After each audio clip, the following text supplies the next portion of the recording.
Hello and welcome to Swati Giri English academy. अभी हम आज शुरू करने वाले हैं 9th स्टैंडर्ड का lesson number 1.4 the story of T. ये एक इंफॉर्मेटिव लेसन है। इसमें all the information is included in this lesson, not a story. Okay, अभी तक जैसे आप स्टोरी वगैरह सुनते थे ना, वो वैसे स्टोरी इसमें नहीं है, but it is very interesting. आपको ये मतलब अलग अलग जानकारियाँ मिलेंगी regarding tea, and I hope that you also favour tea to coffee and to milk and all other beverages, isn't it? So students, बहुत से लोग आज दुनिया में टी जो है ना उसको ज़्यादा पसंद करते हैं। अब उसकी कहानी क्या है, उसके पीछे की हिस्ट्री वगैरह क्या है, वो सब देखते हैं ये स्टोरी में, the story of T. Let us begin with a question. Can you name the most widely consumed beverage in the world after water? Water तो हम तो water को life बोलते हैं, right? Water is life. It saves our life. That is why we call it a life. तो water के बाद में सबसे ज़्यादा पिया जाने वाला beverage कौन सा है पूरे world में? That is tea. Perhaps many of you have guessed the answer. The most popular beverage in the world is tea, the fresh aromatic brew with which people like to begin their day. Aromatic, ये कुछ तो भी flavour है उसमें, and it refreshes our mind. जब आप सुबह उठते हो, ब्रश वगैरह करते हो ना, and at the time of your breakfast, when you have that smell, when you feel that smell, that aroma that comes from the kitchen, that is especially of tea, so you will feel refreshed. Yes, अभी T आ रही है, अभी मैं मेरी चाय लेती हूँ, ये खाती हूँ और खाता हूँ, and then I will start my day. So this is the refreshing beverage. It has a refreshing astringent flavor. इसका जो फ्लेवर है that is astringent, very sharp kind of flavor है। कॉफी का जैसे रहता है माइल्ड वन, तो बहुत से लोग कॉफी भी प्रेफर करते हैं, but most of the people they prefer this astringent flavour of tea. It is actually made by brewing, जो ब्रीविंग करते हैं, like drink made by boiling. We have to put leaves of the teas in that, not actually leaves, वो जो crush किए हुए जो leaves रहते हैं वो बाजार में जो हम टी बोल के उनको लाते हैं ना, so we have to put that powder, tea powder in that water, and we have to let it boil for some time, then it would get the colour that is astringent. It is actually made by brewing, that is by infusing in boiling water the leaves and shoots of plant whose botanical name is Camellia sinensis. इसका botanical name है Camellia sinensis. The leaves are at first dried, cured and processed before they are packed and sold to us.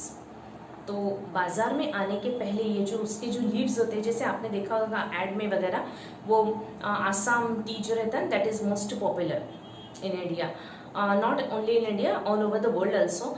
तो वो जो औरतें होती है, जो ladies होती है वहाँ की, वो ऐसे प्लक करती है टी की लीव्स, और पीछे जो उनकी बैग लटकी हुई रहती है ना, they just put that leaves in that bags. तो वो लीव्स जो है वो पहले उनको सुखाना पड़ता है, देन प्रोसेस करनी पड़ती है, और फिर बाजार में आता है कोई कंपनी, कोई ब्रांड के साथ में। Camellia sinensis is an evergreen plant that grows in tropical and subtropical climates. Tropical climate means a hot or warm climate, उसमें ही ये ग्रो होता है। Tea plants require at least 100 to 125 centimeter of rainfall a year and prefer acidic soil. जो soil रहती है that should be acidic, और जो rain रहता है वो ना 100 to 125 सेंटीमीटर तक का रेनफॉल इसको चाहिए। Many of the world's best tea estates are located on hill slopes at elevations जैसे हिली रीजन्स में ऊपर की तौर पर, ऊपर के जगह पर ये टी का प्लांटेशन होता है, up to 1500 meters. It is said that the tea plants grow slowly and acquire a richer flavor at its height.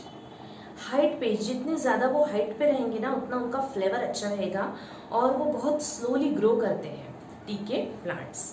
When the plants mature, only the top 1 or 2 inches of the plant are picked. Mature होने के बाद सिर्फ 1 या 2 inches के ऊपर के जो plants रहते हैं, जो लीव्स रहते हैं, वही बस पिक किए जाते हैं। These buds and leaves are called flushes. A new flush appears on the plant every 7 to 10 days during the peak growing season. जब इनका peak growing season रहता है ना टी प्लांट्स का, at that time ये जो ऊपर के जो प्लग किए हुए हमने अभी अगर सपोज हमने अभी प्लग किए उसको, ऊपर के जो 1 और 2 मिलीमीटर सेंटीमीटर के जो लीव्स है ना, उनको अगर हमने प्लग कर दिया तो 7 to 10 डेज में वहाँ पे नए फ्लश आ जाते हैं। 7 to 10 days during the peak growing season. Left to grow on its own, the tea plant may actually grow into a small tree. But in all tea gardens, the plants are pruned and kept at height of about 3 feet. 3 feet की height तक उनको बढ़ाया जाता है। अगर इंसान उस पर ध्यान दे तो ट्रिमिंग होती है, प्रूनिंग होती है, जो उसमें जो डिकेड मटेरियल जो है, जो नहीं चाहिए ऐसे जो लीव्स है ना, उनको निकालो, फिर थोड़ा सा प्रूनिंग करो, कटिंग करो।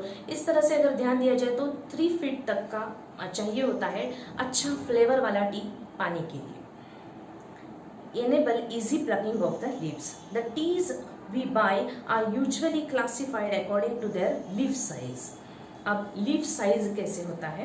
Accordingly we have Assam type of tea characterised by largest leaves. Assam के जो टी होते हैं वहाँ पे वो जो प्लक करते हैं वो जो लेडीज, वो लार्जेस्ट लीव्स होती है। China type characterised by the smallest leaves and Cambod characterised by leaves of intermediate size. Cambod के जो लीव्स होते हैं दे आर इंटरमीडिएट साइज, वो मिडिल साइज के होते हैं, और चाइना के सबसे छोटे साइज के लीव्स होते हैं। We have 3 very distinct and different tea growing regions in India. Each of these regions is famous for the special type of tea it produces, which are unique in taste, aroma, strength and flavor. 3 अलग अलग regions हैं India में जो कि अपने tea plantation के लिए पहचाने जाते हैं, and they are having the best tea plantations with aroma, best flavour, and they are very strong. The three regions are Darjeeling in northeastern India, Assam in far northeast India, and Nilgiris in South India. So Darjeeling, Nilgiris and Assam, these 3 are the most we can say वहाँ पे ज़्यादा से ज़्यादा tea plantation होता है, most popular. Most people agree that tea is a refreshing drink. It contains no carbohydrates, a fat or proteins. What gives tea its special and distinctive flavor is theanine as well as caffeine, which give the drink its stimulating quality. T पीने के बाद में हम stimulate होते हैं, we get the energy to do our work. Specially जो students होते हैं ना, वो तो टी प्रेफर ही करते हैं क्योंकि उनको रात में थोड़ा सा देर रात तक जग के कुछ पढ़ाई वगैरह करनी हो तो वो they prefer tea. How and when did people first begin to drink tea? अब सबसे पहले किसने शुरू किया होगा ये टी पीना? An amusing story has come down to us from Chinese legends. It is said that Emperor Shennong, the father of Chinese agriculture and medicine, was on his travels. जो Chinese agriculture and medicine का जो father जिसको बोलते हैं, that is emperor Shennong, वो जब अपने travelling पे था, जब अपने टूर पे था, when a servant was boiling some water for the emperor to drink.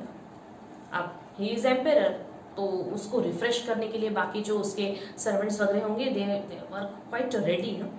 So one of the servants वो क्या कर रहा था कि कुछ तो भी लीव्स वो बॉईल कर रहा था, वो वाटर बॉईल कर रहा था अपने एम्पेरर को देने के लिए.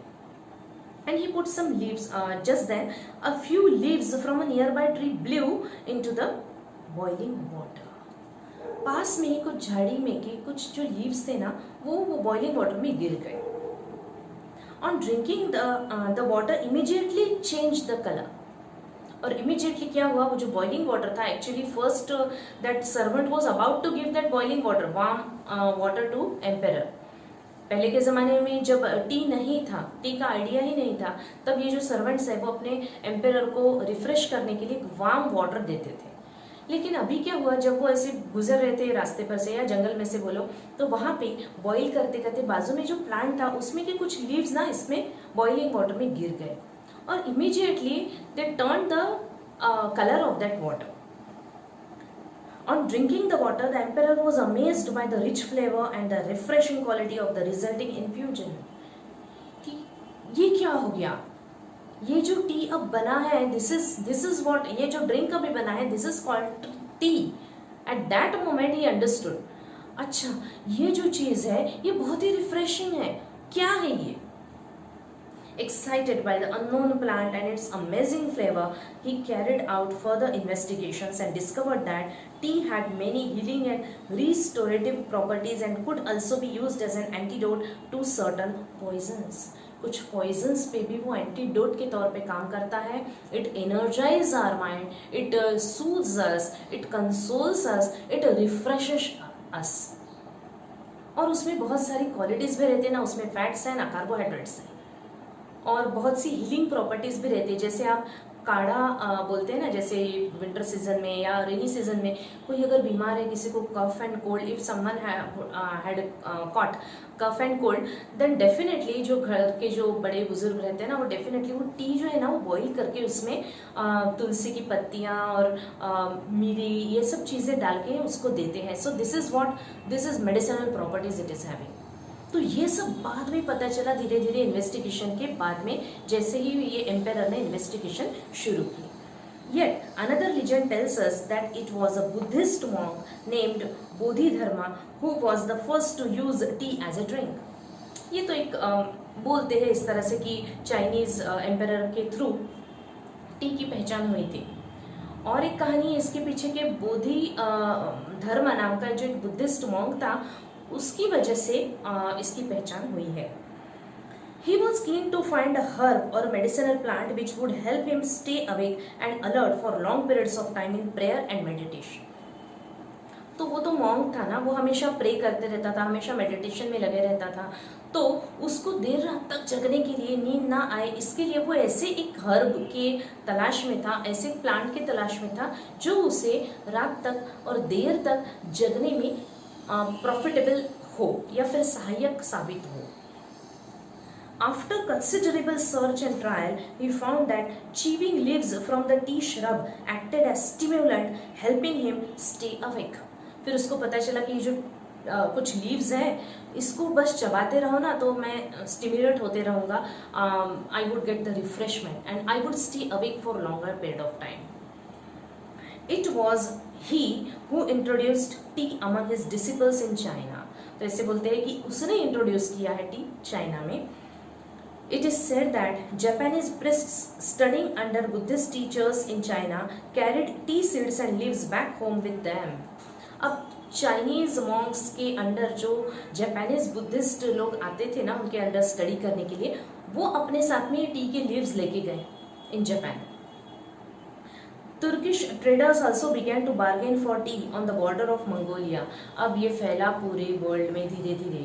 मंगोलिया और ये जो है तुर्किश ट्रेडर्स, उनके बीच में होने लगा इसके लिए bargaining. In fact, the story goes that the Chinese emperor Hui Sung was so taken up with tea that he set up a research into the best tea whisking methods and also hosted tea making and tea testing tournaments in the court. See, T के लिए सब लोग इतना अभी crazy हो गए ना पूरे वर्ल्ड में एट दैट टाइम ऑल्सो. तो चाइनीज जो एक ये था एम्पेरर, उसका नाम था हुई सुंग. तो वो इतना ज़्यादा क्रेजी था ये चीज़ को लेकर कि उसने ना टी के ऊपर टूर्नामेंट्स रखे थे. टी को कैरी करना यूटेंसिल में, ओके, या फिर टी मेकिंग, टी कौन अच्छा बनाता है, या फिर टी टेस्टिंग, ये सब कॉम्पिटिशन्स वो रखना शुरू कर दिया. And so tea minded was he that he failed to notice that Mongolia had actually taken over his empire. वो इतना ज़्यादा ये सब टूर्नामेंट्स में उलझ के रह गया कि वो भूल गया कि मेरा जो एम्पायर है it was taken away by the Mongolian empire. उसका जो एम्पायर था ना वो पूरा मंगोलिया ने कैप्चर कर लिया and he was stuck over there in that tea tournaments. So students, this is part 1 of this story of tea. अभी हम जल्दी मिलते हैं पार्ट 2 में। Thank you.